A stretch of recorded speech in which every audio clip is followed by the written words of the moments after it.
तर मित्रांनो ब्लॉगमध्ये आपलं स्वागत आहे। तर पाहू शकता तुम्ही आता असं पद्धतीने शेतामध्ये गवत तयार झालेलं मित्रांनो।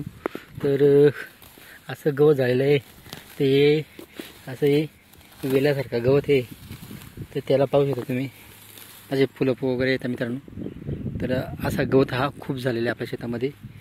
तर तुम्ही पाहू शकता मित्रांनो।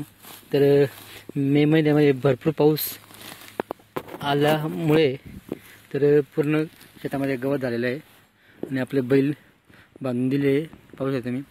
तर त्याच्यात आपण बैलांना बांधून दिले म्हणजे हिरवा गवत खाण्यासाठी त्यांना आपण बांधून दिले। त्यांच्या पर्यायाने ते खात आहे मित्रांनो। पाहू शकता त्याला सोडून दिलं डायरेक्ट तिथं आणि ते आपल्या पद्धतीने खात आहे हिरवा चारा। तर अशी परिस्थिती यावर्षी आली। ते मे पूर्ण महिना सारखं पाणी चालू असल्यामुळे तर असे वेगवेगळ्या प्रकारचे गवत झालेले आहे मित्रांनो। पाहू शकता तुम्ही। तर आत्ता जेवढं गवत उगलं आहे परत आपल्याला त्याच्यात पीक टाकल्यानंतर किती गवत उगेल याचा भरोसा नाही। याच्यापेक्षा जास्त येऊ शकतो, उगू शकतो तण।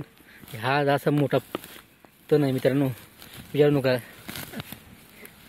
तर असा हा गवत आहे।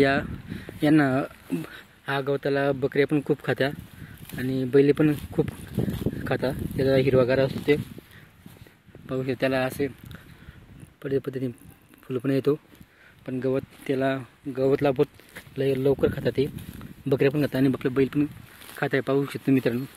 तर आपण असं एका ठिकाणी गोळा करून आपले बकरे त्यांना आपण घेऊन जाणार मित्रांनो आणि त्यांना हिरवा चारा म्हणून खायला भरपूर झालेलं आहे यावर्षी।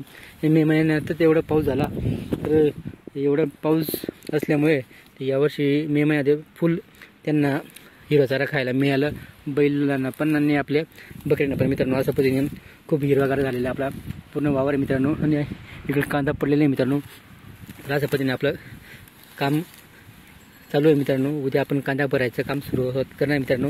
व्हिडिओ आवडला तर लाईक शेअर कमेंट करा आणि आमच्या चॅनल सबस्क्राईब करा। जय जवान जय किसान मित्रांनो।